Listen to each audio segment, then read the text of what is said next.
오늘 본문은 빌라도의 재판입니다. 겟세마네 동산에서 붙잡힌 예수님은 대제사장의 집에서 밤새 신문을 받으시고 날이 새었을 때 산헤드린 공회에서 유대인의 재판을 받으셨습니다. 그들은 예수님께 네가 찬송받으실 이의 아들이냐 라고 물었고요. 예수님께서는 내가 그니라 라고 대답을 하셨습니다. 그러자 그들은 더 이상의 증거가 필요하지 않다라고 하고 빌라도 총독에게로 끌고 가서 예수님을 고발을 했습니다. 그런데 여러분, 가증스럽게도 그들은 빌라도에게 가서는 예수님께서 백성을 선동해서 세금 바치는 것을 금하게 했다라고 하고 또 스스로 왕이라고 했다고 반역죄로 고발을 했습니다. 빌라도는 그들이 예수님을 왜 고발했는지 다 알고 있었습니다. 그렇지만 형식적으로 예수님께 묻습니다. 네가 유대인의 왕이냐고. 그런데 예수님께서는 네 말이 옳도다라고 대답을 하셨습니다. 여러분, 예수님의 이 대답은 문제가 되는 대답입니다. 저들의 고발을 인정하는 대답이기 때문입니다. 그런데도 예수님은 자신의 왕됨을 부인하지 않으셨습니다. 그리고 대제사장의 여러 가지 다른 고발에는 아무 말씀도 대답하지 않으셨고 빌라도는 이를 놀랍게 여겼다라고 했습니다. 왜냐하면 빌라도는 예수님께서 종교 지도자들의 시기로 고발된 것을 잘 알고 있었기 때문입니다. 예수님이 로마에 반역하지 않았다는 것을 잘 알고 있었기 때문입니다. 그래서 다른 복음서에 보면 이때 빌라도는 예수를 데려다가 너희의 법으로 재판하라 라고 내주었습니다. 유대의 종교법으로 재판을 해도 상관하지 않겠다는 허락인 셈입니다. 그런데도 유대인 지도자들은 자기들에게는 사람을 죽일 법이 없다라고 대답을 했습니다. 그런데 여러분, 정말로 그럴까요? 유대인들에게 사형을 시킬 법이 없었을까요? 아닙니다. 그들은 자기 율법에 위배되는 자들을 돌로 쳐서 죽이곤 했습니다. 얼마 전에 간음하다가 현장에서 붙잡힌 여인을 돌로 쳐서 죽이려고 데리고 왔지 않습니까? 또 얼마 후에는 스데반이 성전을 모독했다는 죄명으로 돌로 쳐서 죽이지 않았습니까? 이렇게 그들의 종교적인 부분에 대해서는 로마 총독도 묵인해주고 있었습니다. 그런데 오늘 그들은 굳이 예수님을 반역죄로 빌라도에게 고발을 했습니다. 자기들의 법대로 하나님을 모독한 참남죄로 처형할 수 있는데도 말입니다. 왜 그랬을까요? 성경이 그 이유를 정확하게 가르쳐주지 않지만 유대교 지도자들이 백성들을 두려워했다는 사실을 성경은 여러 번 언급했습니다. 그들은 많은 백성들이 예수님을 따른다는 사실을 잘 알고 있었습니다. 그런데 만약에 종교 지도자들이 율법에 따라서 예수님을 처형한다면 그들은 백성들에게 엄청난 반대에 직면할 것입니다. 그래서 죄목을 반역죄로 해서 로마인의 손을 빌어서 처형하려고 한 것입니다. 얼마나 간교한 자들입니까?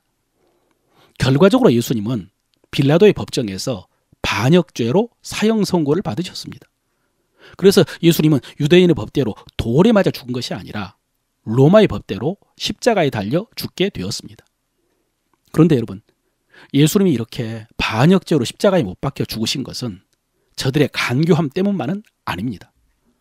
표면적으로는 저들의 간교한 음모가 성공을 해가지고 백성들의 반발을 사지도 않고 로마인의 손을 빌어가지고 예수님을 처형한 것 같지만 사실 여기에는 그보다 더 높은 하나님의 뜻이 이루어지고 있었습니다. 신명기 21장에 보면 나무에 달린 자마다 하나님께 저주를 받은 자다라는 말씀이 나옵니다. 예수님은 십자가에 못 박혀 죽으심으로 이 말씀이 이루어진 것입니다.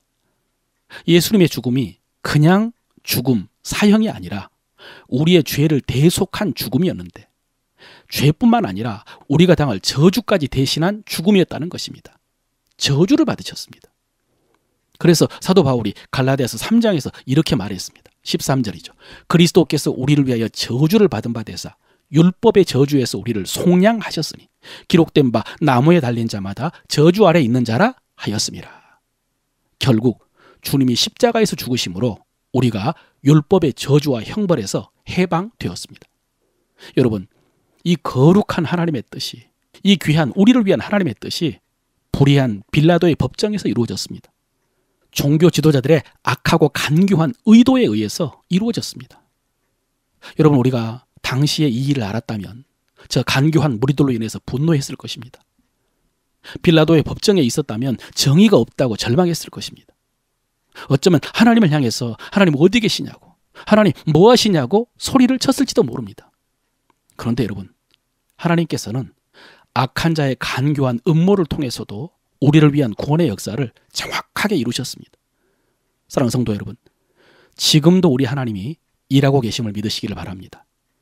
지금도 하나님의 뜻을 이루고 계시는 줄로 믿으시기를 바랍니다.